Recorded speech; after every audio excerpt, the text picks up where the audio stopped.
Hello, you beautiful people. Welcome back to the channel, and today I'm going to be talking about upgrading.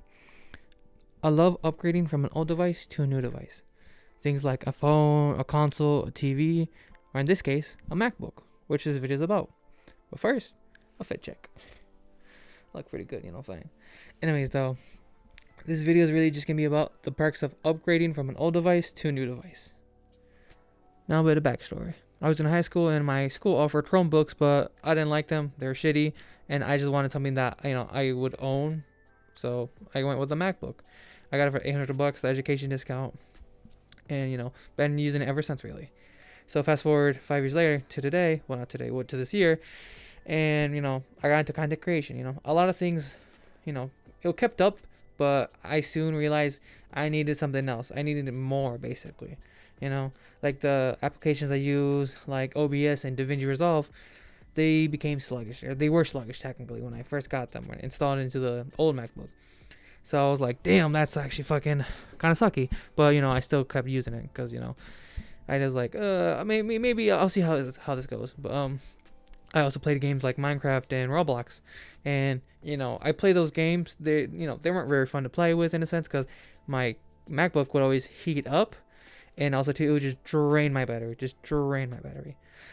So I was like, damn. But, I can still play it. So then around September of this year, I was like, fuck it. I'm going to get myself a new MacBook. So I seen the reviews, and I got myself a M4 MacBook Air. That came out this year. A lot of people really praised it in a sense because it was like a powerhouse, a very good powerhouse. I would say, in a sense, a lot of people would recommend to upgrade if you had a MacBook One or MacBook M1 to a MacBook M4. So I did that. I got myself the 500 gig storage instead of the 250 gigs because for a fucking laptop, 250 gigs is not enough. That is not enough. So I got myself the 500 one, and it's pretty good. I have so much space, and I can download a lot of porn. Just kidding. No, it's not. Ever since then, I can definitely tell there is an improvement on almost everything. And I mean everything, basically. From obviously the games, the applications, to battery, to like just how it feels and like the smoothness of it. Which, obviously this video is also about too. Where I will be comparing the M4 to the M1. Mainly just footage that I've got from playing Roblox and Minecraft and all that stuff. But that's pretty much it as comparison. I will get into specs and why this M4 MacBook is performing way better than obviously the first generation. So let's get into it. For my first comparison, I'm playing Roblox, and as you can see, it's at its bare minimum graphic settings I'm doing it at, and it's running pretty smoothly. I thought that Phantom Force would be a nice test to see how my MacBook Air runs, and right now it's doing pretty smoothly, but as soon as I switch it over to Mac settings, it's a different story. Now here you see that I max out the graphic settings, and let's just say it's seen better days. You can see how choppy the frame rate is. I'm using both Roblox and OBS, and it does take a bit of CPU and obviously in GPU, and it's not that good. But now let's move on to my M4. Now this is footage from my M4. And as you can see, I maxed out the graphic settings, and after playing for 45 minutes to an hour, the performance did not drop at all, which I love since on my M1, after playing for 45 minutes, the performance would just go to shit, and I hated it, since obviously it'd be just a bad gaming experience. And you can tell how much more smoother the gameplay is. Now for my second comparison is Minecraft, and as you can see, it's running 30 frames per second on my M1, which is crazy since I did not change anything at all. It's just the base default settings. Now to push Minecraft even further, I downloaded a shader pack since a lot of people do use shader packs to make Minecraft look nice. And I like it too because it looks very cinematic. But when I enable it, it cuts the frame rate in half, which is crazy. But what's even funnier is when I max out the shader settings and my frame rate just drops just to a couple frames per second. And when I was recording this, I was just dying laughing because it's like this shit is so unplayable. Like I can't do anything at all. Now we're on my new MacBook, and as you can see, I have over 100 frames per second, which is crazy since this is just on the default settings. I did not change anything at all. By my math, that's basically 3 times better than my old MacBook. Now, when I turned on the max shader settings, it ran around about 15 frames per second, which is kind of but definitely better than the couple frames per second on the M1. So, there's definitely an improvement there. Now that we're done comparing the two video games, let's compare the specs. Now, on Apple, they have a compare page where you can compare older models to new models, which is nice. But I'm just going to go through, like, I'm just skim it, just do the kind of important stuff like the display, the CPU and GPU cores, the RAM, the cameras and audio, as well as the battery life. But that's pretty much it. So first thing I noticed is obviously just the screen itself and how, much bigger it is. Well, not much bigger. It's slightly bigger, but you can definitely tell it's nice to have a bit of more room on it, as well as just the display itself. It has a liquid retina display, and you can definitely tell it's like the colors are way more brighter, and I love that. I just love to see the brightness of colors and just how it gets that very accurately. Now on the M1, it has the base model is 8-core CPU and 7-core GPU, while on the M4 it has a 10-core GPU and CPU. So obviously more cores helps it perform better tasks, but really helps just multitasking and making like the M4 really great at just almost everyday work things, or just even heavy loads, is the memory. On the base model, it has 8 gigs of memory. Well, on the M4, it has 16 gigs of memory. And when I tell you that 8 gigs of memory, the extra 8 gigs of memory are such an improvement.